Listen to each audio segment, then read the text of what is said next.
Hey, what's up guys, Matt with Movement System. I'm here with Corey Southers, Doctor of Physical Therapy, and we're gonna go over kettlebell exercise technique. So in this video, we're gonna learn cues and technique for the kettlebell snatch, clean, swing, and press. So if you guys are clinicians or coaches, or you're just working on learning kettlebells yourself, this video should be really helpful for you. Let's go ahead and dive into it.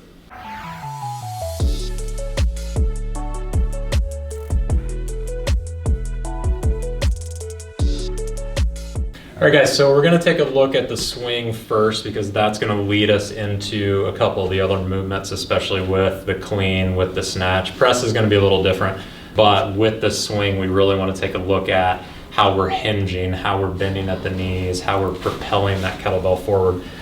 So we're gonna start with just your standard Russian swing. So it's gonna be a two-handed swing.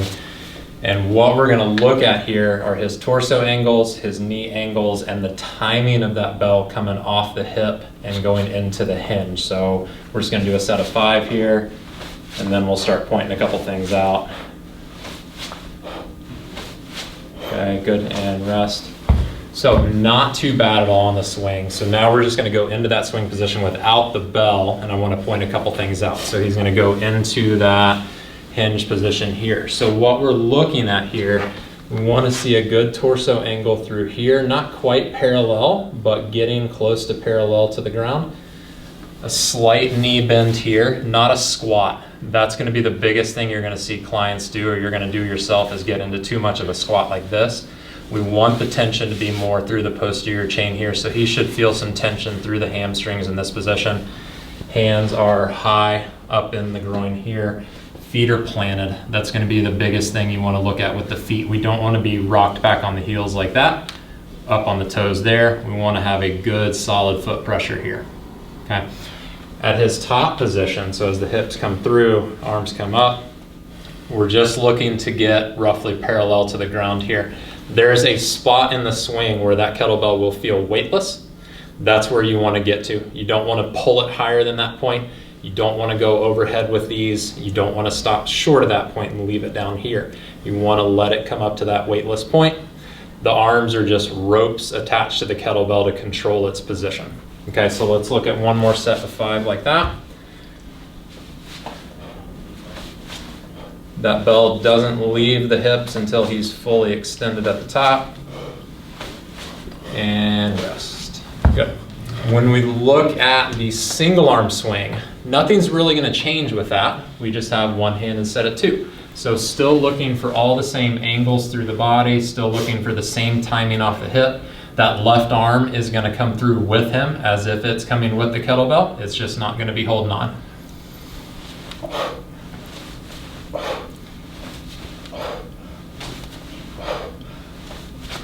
Good.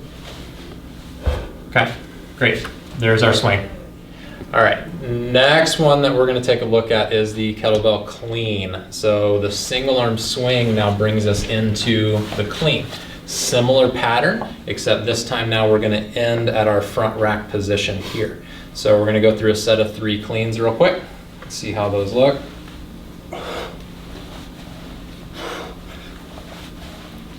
Okay, and rest. And now we'll turn to your left, other way.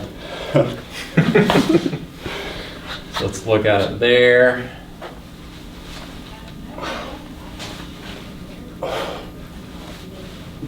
Okay, and let's rest. So one of the things we want to look at with the clean is how smooth that transition is up into that front rack position. So a little cue we're going to give to Matt is to get a little bit of an extra elbow movement here at the side when he comes through to get to that front rack. So what we saw on those was kind of a sloppy turnover there. What we want to see is a smooth snap, so it just sits right in that front rack position as he comes through. Okay, so let's try it one more time. Snap, better. Good. Good. So that's a subtle difference with that clean, but it makes all the difference in the world in protecting your forearm, protecting your shoulder, and not smashing that kettlebell into your shoulder and in your forearm on each rep. If you can master that little extra jostle at the elbow, it'll sit right into that front rack position the way you want it to, not bruise you all up in all those areas. All right, so next one we're going to take a look at is the kettlebell press. So you can string together the cleans and the presses, or you can do them separately, because as you see, we're starting from that front rack position like we just got to with the clean. So what we're going to look at, just a straight overhead press here. And we'll do a set of 3.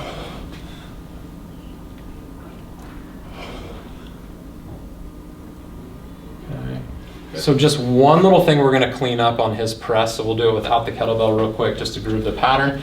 So I don't want to see the elbow coming out to the side here so much with the press. So that's what we saw on round 1. We want to be a little bit tighter in here with the press, keeping that bell a little closer to the body so it's got a little bit better line of press under the bell. A little bit better position for the shoulder there, keeps it in a more packed position, more stable position versus coming out into that compromising position there and pressing with. So we want to be in tighter here, better line of press through that forearm, better force directly through the bell versus arcing out to the side. So again, that clean can lead to here. Nice straight press there, trying to keep that elbow fairly in line. Doesn't have to be a perfect straight line here, but little bit of an angle out to the side, not way out here to press. All right guys, the last one we're gonna take a look at is the snatch. Of the 4 that we're going over today, by far the most technical of the 4. So we'll see, there's probably gonna be a little bit that we have to clean up with this. But the snatch is gonna be a continuous movement. We go through the legs just like we did with the swing, continuous movement to overhead. Instead of the clean and press, which was 2 movements, this one straight to overhead.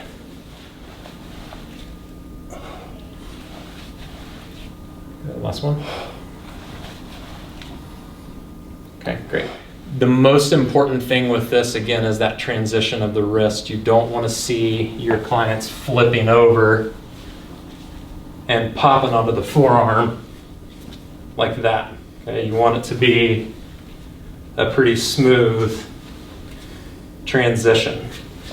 So you'll actually release the grip just a little bit to get that transition over to the forearm. And as they're releasing that grip, it's a little bit of a punch through to that finish.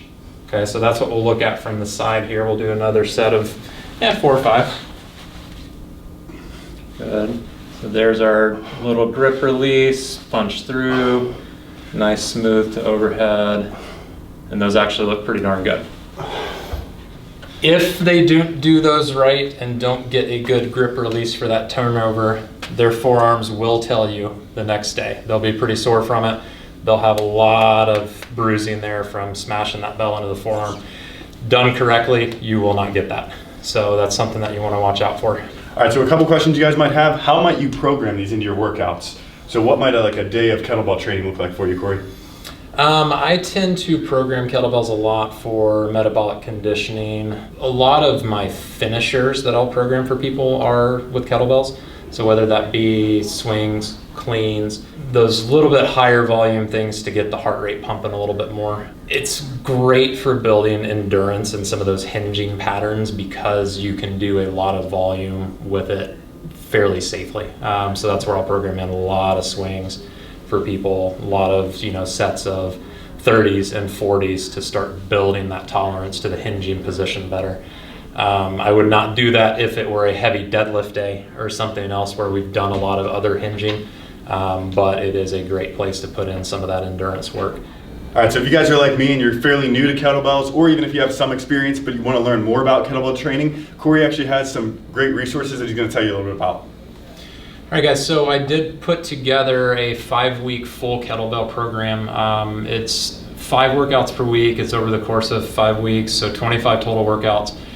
Every workout is different. It encompasses some of the things that we just went over here. Those 4 movements also encompasses a lot of more total body movements, Turkish get-ups, some kettlebell complexes, lots of carries, lots of things that might be beneficial for you in helping to get ideas to program for your clients, or even just full workouts that you might want to use with your clients. In addition to the full program, I also do have a full library of movements that I've put together.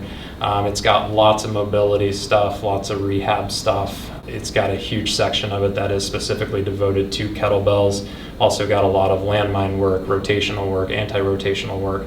A good library, a good resource for you to be able to pull ideas from if you have one of those difficult clients or you just need something fresh. A lot of that information in there for you. All right, guys, so if you want to check those out, you can click the link in the video description to his program or to his content membership. Thanks again, Corey, for being here, and appreciate you being on. Yeah, thank you. All right, guys, thanks so much. Make sure you smash that like button, subscribe, and we'll see you guys in the next one. Thanks.